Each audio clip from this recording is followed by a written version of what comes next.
Oswald, listen to me. You have to put the gun down. He killed my mother, Jim. I know. This scene right here was absolutely my favorite scene that we shot during season 2 of Gotham. What's going on? My name is Scott Chertson. I bring you firsthand stories that come from a second-rate actor. I've been in the film industry since 2010. I have been principal, I've been stunt, I've been background, I have been a picture car guy, I've been a stand-in. I've pretty much done everything when it involves in front of the camera in one fashion or form. And today, I'm going to try something a little bit different. I'm going to basically take you through a scene that is one of my favorites from Gotham Season 2. I'll probably be pausing it a bunch of times as I go in, tell you some of the things that happen, talk about my experiences on Gotham, talk about my experience with some of the actors, including Robin Lord Taylor. I got some whoppers of stories. You're going to love some of these. But it's something that I really want to try and see if I can do more of, because I have 16 years in this film industry with Boardwalk Empire, with The Knick, The Deuce, Greatest Showman, my failure on America's Got Talent, Dark Knight Rises. Look, the list goes on and on and on. So I have so many stories sitting up here. And this is maybe an opportunity to start talking about some of the things that you guys liked and give you a little extra information on what it is that happened behind the scenes, what my experiences were, and maybe address any questions. If you like what I do, let me know in the comments. If you hate what I do and you think you definitely get some improvement on that, 100% let me know, because at the end of the day, I'm working for you. Today, though, I am talking about my favorite scene that we shot during season 2 of Gotham. Now, I was the stand-in for Donal Logue, who played Harvey Bullock for season 2. It was a great opportunity for me to get some experience as a stand-in, move up the ladder, and start adding some other things like Orange is the New Black, Michael Curtis on Severance, and a bunch of other things in there. Only Murders in the Building. There's a lot of things that I've gotten, a lot of stories. But Gotham, to me, was really where I got my start as a stand-in. In this case, I should also mention timestamps are going to be down below. So if you want to jump ahead at any particular point and just bypass whatever it is I'm saying and get to the fun stuff, no argument here. I get it. Totally cool. But I do get this question a lot. What is a stand-in and why did you get that job? So I get this question because nobody really understands a lot of what a stand-in does. So good opportunity to fix some of this. A stand-in's job is to basically mimic the actor during a rehearsal. So what happens is there's something called a private rehearsal where you have your actors, you have your camera crew, you got your director, and they map out the scene and everything that's involved. Once they got a handle on what it's going to be and what it's going to do, then they bring in what they call a marking rehearsal, where they show the entire scene that they just practiced, and they show it for the entire crew, for lighting, for the PAs, for everybody else is involved. Stand-ins as well. A stand-in's job at that point is to watch the exact scene, take notes, and learn exactly what was done. So if the person walks across the room and, say, picks up a phone, what foot did they start walking on? They start walking on the right. Did they walk on the left? How fast did they go? How slow did they go? What hand did they pick up the phone with? This kind of stuff is what a stand-in does.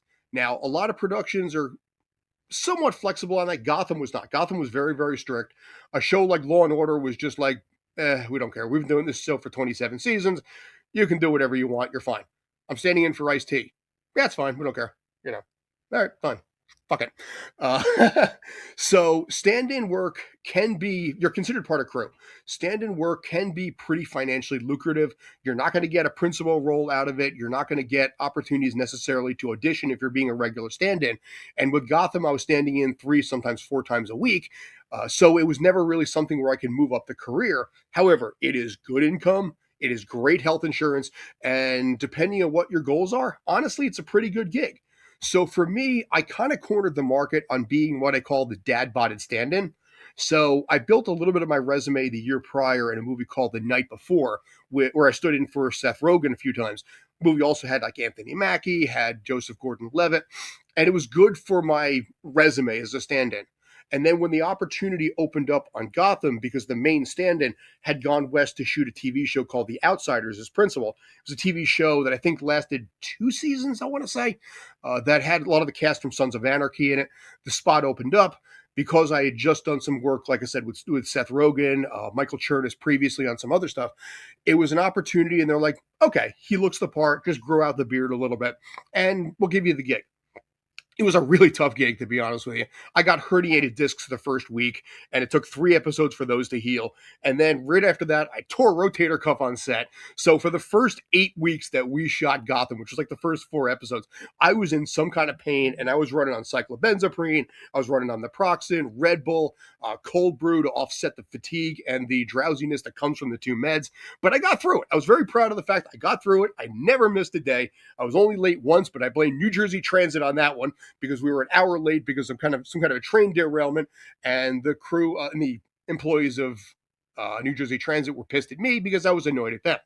They said basically we all have problems, just fucking deal with it. Their words, not mine. So New Jersey, it's got to be something special here. Anyway, I want to take you guys through this particular scene from episode 7, season 2 of Gotham. A lot of you guys, if you're fans of the series, you know what I'm talking about.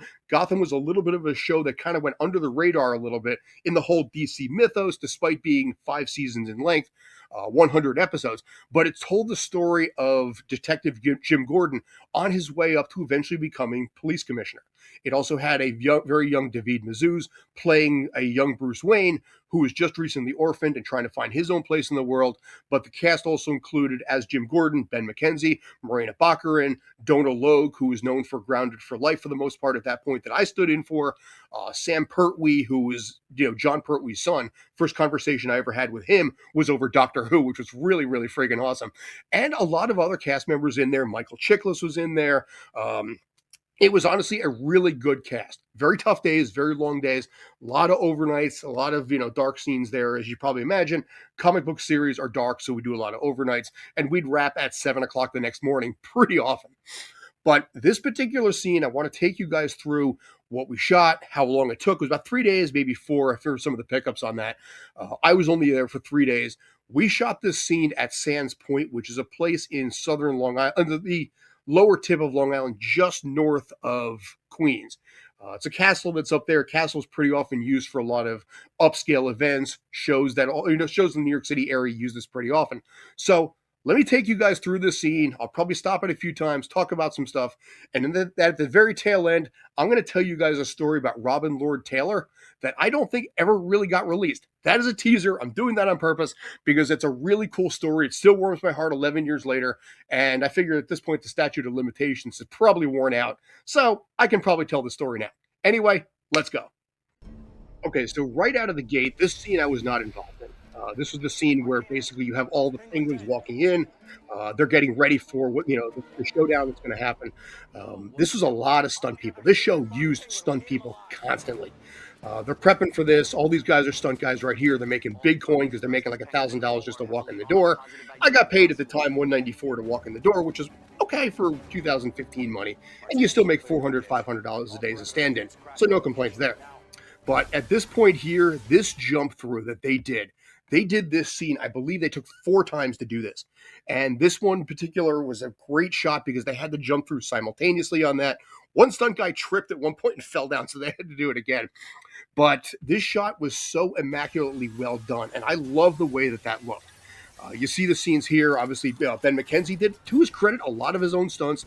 Every single person that gets shot, squibbed, knocked down, these guys are all stunt people as well.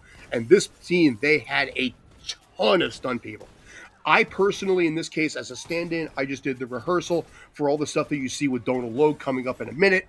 I had nothing to do with any of these things in particular, but it was something you still want to sit there and you want to watch anyway. I'm not in the scene, but it's like, okay, you got guys jumping through windows. Yeah, I'm going to check this out.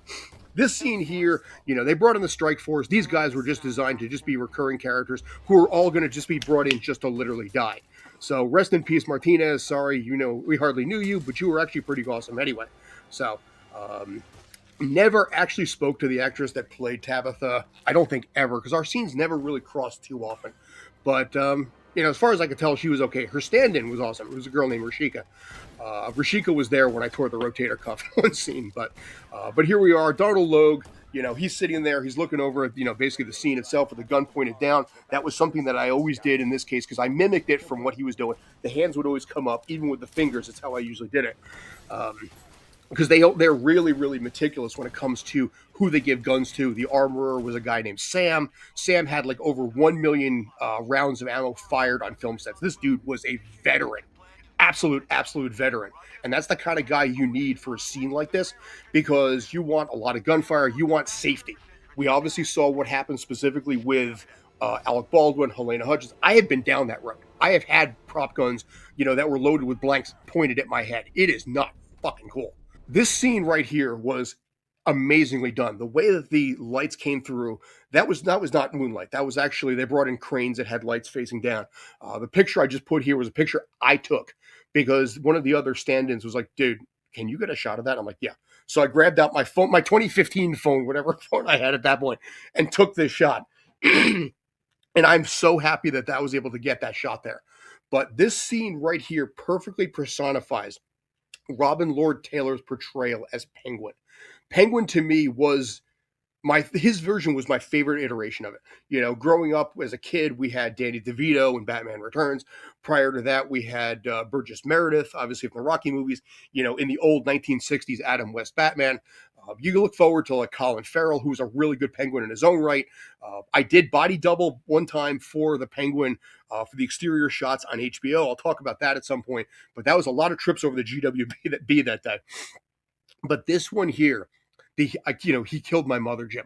I loved the pain that he had. I love the fact that, not the pain, the character, but the way the pain was portrayed by Taylor in this case.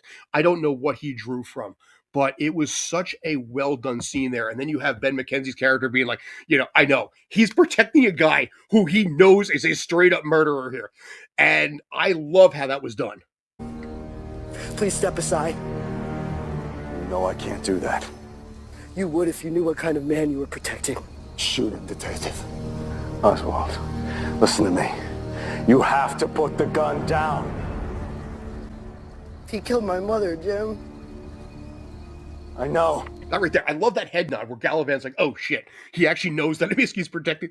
He's like, he could let me die here. He's the kind, Gordon might actually realize standing up for truth, justice, and the Gotham way, he might let me die. And I love that little head turn of that oh shit moment. Detective Gordon, I am ordering you to put that man down now. There's a borderline friendship between these two guys that ran through the entire run. They dislike each other, they dislike their methods, but they respect each other. And I always liked that. It was a great portrayal by Robin and Ben McKenzie. This changes a person. Sorry about your mother, Penguin, but I'm going to need you to put the shotgun. Yes, that was me at one point there too. I had to sit there, again, maybe they gave me a prop gun. I honestly don't remember. But yeah, in this case, this was my gun because you didn't really have to have anything. But Donal Logue always had this little tiny pistol in this case. It was like that old veteran type, that old school gun. I think maybe they tried to pull a little bit from Lethal Weapon where they had, Mel Gibson had a more recent gun, and then Murtaugh, Danny Glover, and drawing a blank. He had, the old style. I think that's what they were kind of going for here. By the way, I should mention the cars themselves. They had an expiration date on the inspection sticker. They showed 1989. A little bit of a trivia bit on that. So if you want to know the aesthetics on that, it was designed to be kind of like a 1980s sort of feel, which would tie into a little bit of Lethal Weapon because the first one was 1987. So that's kind of the aesthetic that they were going for with this, that 80s yet timeless sort of a vibe. But in my case, yes, I actually had to sit there and I had to point a gun at, or point my fingers at Robin Lord Taylor during the take in this case. Truth be told, honestly, looking at the scene right now, I'm not sure that might have been my hand. I literally have no idea. That could have actually been my hand in that shot. If it was, great. If it wasn't, also great. I don't care. Like I said, the scene was on the awesome. ground. Anyway. Slowly, now. One of us is going to die tonight. I have made my peace with that. I suggest the new mayor does as well. Robin and Ben survive the series. Don't make us shoot you. Shoot me and you have no idea what his endgame is, Jim. And you should. Because it concerns someone you know. Someone you care about. Shoot him. Yeah, and I remember having to point straight up like that too.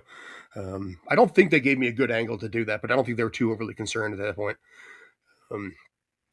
Now, funny thing about this, in the drive scene that you see right here, there is a rule within SAG that if a principal actor does not want to drive, then a stand-in is, or a stunt person is required. So there was one time that I was a stunt guy on paper, in Orange is the New Black from Michael Chernus, who played the brother of Piper. You know, it was a scene at the end of the series or the end of the season where, you know, pick up Piper from prison, you're driving off. They needed a stunt guy there who ended up being me, just in case Michael did not want to drive 10 miles an hour. So in this particular case, I don't think actually Robin Lord Taylor himself did this driving because it was a little bit too fast. But if it was a very casual drive, yeah, you got to keep a stunt guy on the side just in case the main actor is like, I don't feel like driving 6 miles an hour. So that day on Orange is the New Black, it was a straight 8, but it was a stunt pay, and I did absolutely nothing because the guy's like, yeah, I can drive the car down the street and back up. I'm like, all right, I'm going to go get something to eat. And they wrapped me 8 hours later, and I got paid $1,000. So, you know, that was a sweet gig in its own right, too. Stunt work is really hit or miss, I think, at a lot of times, basically on how difficult it's going to be, how tough it's going to be. But credit in this case, Norm Douglas was the stunt coordinator on the show. I forget who Ben McKenzie's stunt guy was, and I forget who Donald's stunt guy was. But yeah, it was Norm Douglas, who's a longtime stunt coordinator, who handled it through the entire run of the show. And he moved on to other stuff. And I remember seeing him on some show on Netflix at one point later. But you needed somebody who could handle that kind of stuff with all the firing, the gunfire that was going on, all the action scenes, the fight scenes. Like I said, to his credit, Ben McKenzie did a lot of his own stunts. Sorry, a little cough there. But that was, like I said, that was one of my favorite scenes that I ever shot there. And I was really excited to do it. It was really a great experience. Stunt work, I'm sorry, that show was very difficult. We had a lot of overnights. You know, we had days that would run 13, 14, 15, 16 hours. So it was a lot to work with, but it was a really cool experience. But the one thing I wanted to mention on this, and this is where I'm going to probably end a lot of this, is Robin Lord Taylor's portrayal as Penguin. You know, you see the tragic villain, almost borderline anti-hero in this case. You see the pain that he was carrying throughout season 2, the death of his mother, eventual death of his father. Spoiler alert, by the way. But one of the things that really stood out to me more than anything else, and this is what I wanted to end this story on, and this is what I wanted to end this video on. There was a day back in 2015 where there was a kid and a family from the Make-A-Wish Foundation. I don't know what the kid had. He was about 8 years old, but his wish is he wanted to see the set of Gotham. You know, Gotham was his favorite show. Penguin was his favorite character. And on his day off, Robin Lord Taylor showed up in jeans and a t-shirt. You know, the studio probably said, okay, you got to do this. But he did it. While granted, he did it out of obligation. He did it because he 100% wanted to. He was so in for this kid. And this kid got to see the Batcave. He got to see the Wayne Library. You know, he got the precinct. His family took a picture of him in the jail cell, basically in jail at Gotham. And I remember talking to his father, and his father just had tears rolling down his face on this and talking about how amazing the experience was for his son, you know, to be able to meet his favorite character, you know, in Robin Lord Taylor. And Taylor just gave it like everything he had for this kid, full 9, top to bottom on this. And it was such a cool thing to watch. Now, I don't know whatever happened with that kid afterwards. It was a Make-A-Wish. It was 11 years ago at this point almost. So one could probably take a guess where it went, but I'm not going anywhere on that one.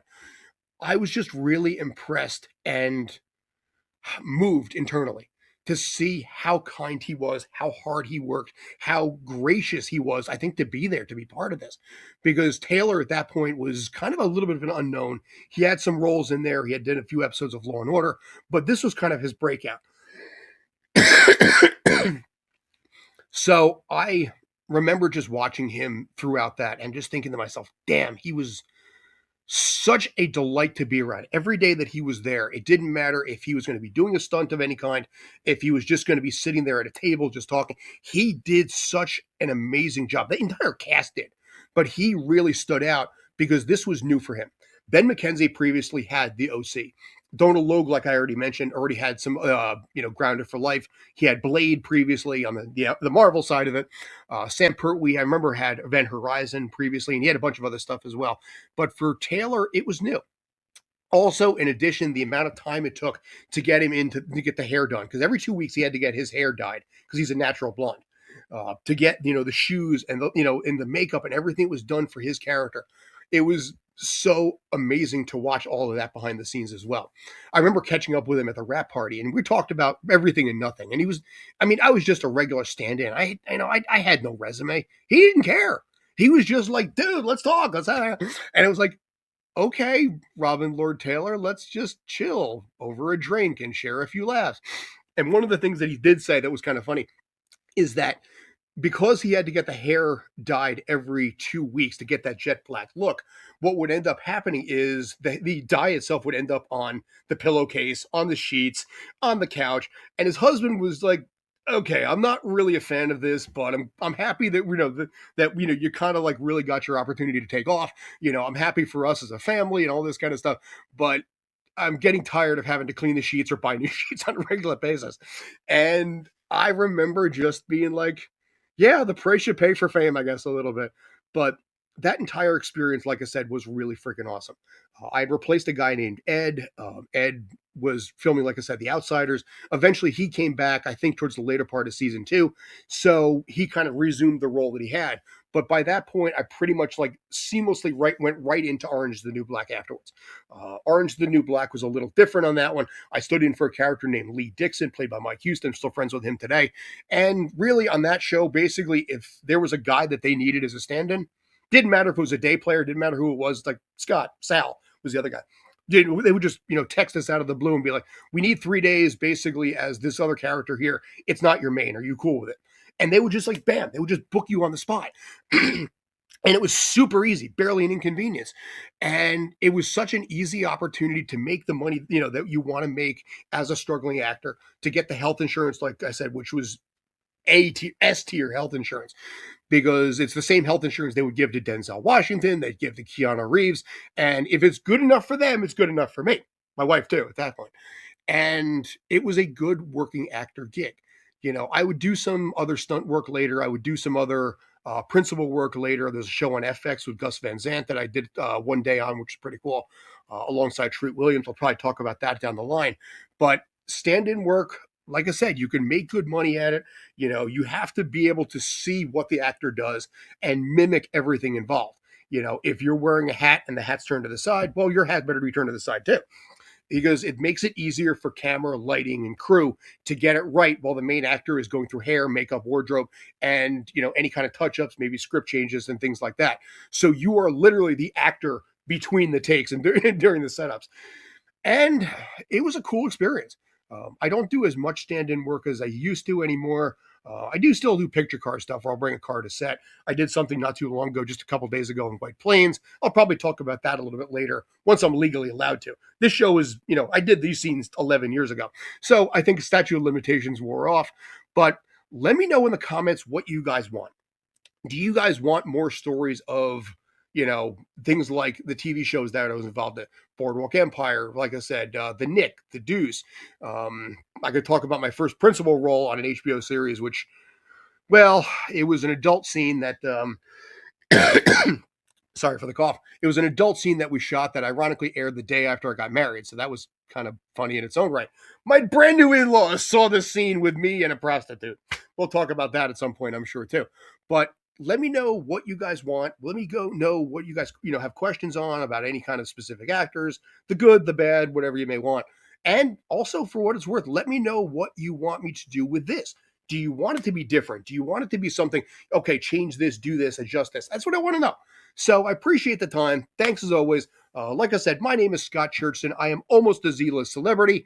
Thanks for the time. Take care and stay awesome.